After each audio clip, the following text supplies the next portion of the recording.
in philology in 1980 and he landed in 1982.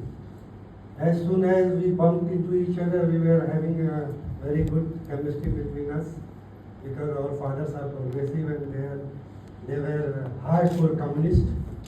My father was 20 years member of parliament from Gazipur constituency. He was freedom fighter of first category. Britishers have ordered shoot at sight for him because he called the Kasmabad Thana in Gazipur, and it created completely a hope in those areas. So Soviet Union was somehow is in our blood actually, because when we studied there, we were hardly 16, 17 years old. We were growing. We have grown up most part of our life there, and we share very good moments of our life there. I think it, and I really stressed that fact everywhere that those were the best time of our life. And we stayed there for 10 years. I have a PhD in Russian philology, and he is in history. But as you know that after the disintegration of USSR, we all have hard time, and so did I have also hard time, and I did not get job as a professor. So my language was instrumental for pharmaceutical companies to get into business.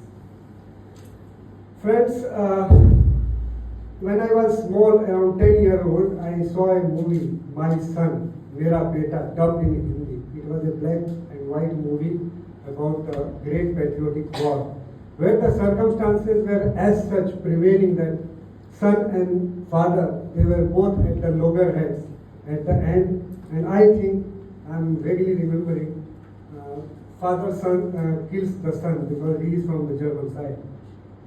So that movie was having such an impact on me. I was crying for hours. My father consoled me.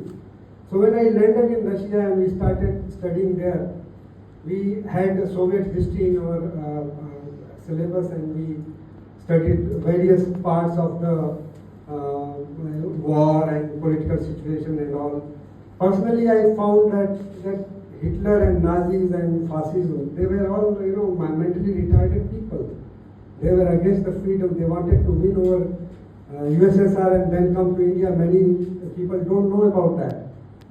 So if they thought that if they will win over the Soviet Union and then to India, then they can conquer the entire world. This is what their plan, the plan of Hitler. But that doesn't happen always. So Great Patriotic War was known as a Great Patriotic War in Soviet Union because to motivate the Soviet people to defend their Soviet fatherland from the invaders, from the Nazis, and they were succeeded. But they had lost around 27 million people, including soldiers, peasants, partisans, guerrillas, and around 2/3 of the industry, including all the social industries and warheads industries, they were all destroyed. So you can imagine the loss that Soviet Union occurred at that madness that is called as Second World War, and it was called in USSR as a Great Patriotic War. So after the war, many good things happened to the European countries. They were all freed by the Nazi regime, by the Soviet Union and Red Army. And to respect that fact, in many countries, statues were erected to the USSR soldier, Red Army soldier, including Germany and Bulgaria. And after that, many countries of Asia, Africa, and Latin America got freedom from the colonies like British, Spain, Spanish, and French colonies were all destroyed, and people got their own government, including India. We got the freedom in 1947. It has an impact because English people, Churchill, everybody got scared. We had two wings, Garam Dal and Naram Dal. So they were all scared. They thought that the moment has come that we have to free the India, you know.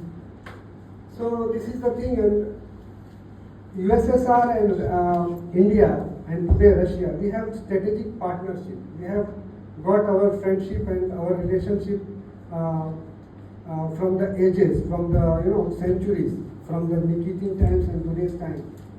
And we have got our friendship time tested. It is in Russian we say "Druzhba испытанная временем." So we have always, and as USSR, as a Soviet Union, they were all helping in developing countries during the Cold War. You can imagine that the entire world was divided into two ideologies, that imperialism and socialist orientation. So, and there were developing countries like India, Afghanistan, Bangladesh, Pakistan, etc., etc. So, Soviet Union was building them socially, industrially, and by all means helping them to maintain the sovereignty of those countries.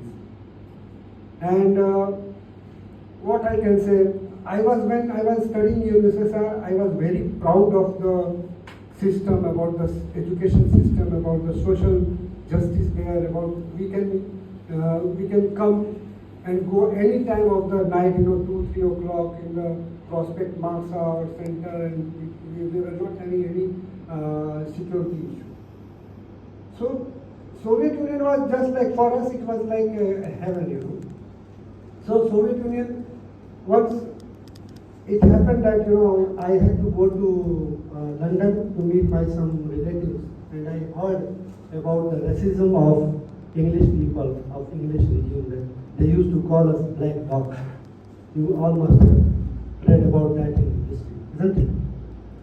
So when I was moving in a train, a local train, you can call metro, it is called underground there. So I was standing and unintentionally I just touched the English man. He just coming back on me and shouting me, "Black Indian, what do you think about yourself?" And I was black. First time in my life somebody is calling me black. In Russia nobody called me black, they are all white people. They were like, brother. And this man, what to say, I don't know. Then I don't know, I rattled off, I'm not from India, I'm coming from USSR, from Moscow. Then he again shot back. "Oh, are you red?" I said, "Yes, I'm red. So you can see I'm not black. So mind your words." So he went on. So these type of things are happening. And we used to celebrate 9th May in a very big way in Russia. We used to go to Parkulturi. Many of our teachers were all veterans of war.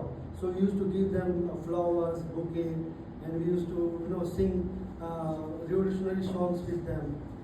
And we used to go to Parkulturi. We were celebrating like the brotherhood. It was like our praznik, or you can say that festival which has to be celebrated. And what I can say today also, if you look at the situation worldwide, there is fascism, but it has new form which you have to identify, because they are killing innocent people, they are killing unresponsible people. This is not good. We all should, whenever I plead every one of you, if you see wrong, speak up, don't keep mum. When you see wrong happening, speak up. If you don't speak, you are agreeing to that wrong. Remember, in Soviet Union, nobody, whatever people have died, they are remembering. You can see how people are celebrating. They say, "Nikto ni zabit, nishto ni zabita." Nobody is forgiven. Nobody is forgiven. Like nothing is forgiven. Like that, we have to stand for it. And at last, I will conclude in the face of Elena Sergeyevna and entire Russian people. Praznikam. Thank you for the attention.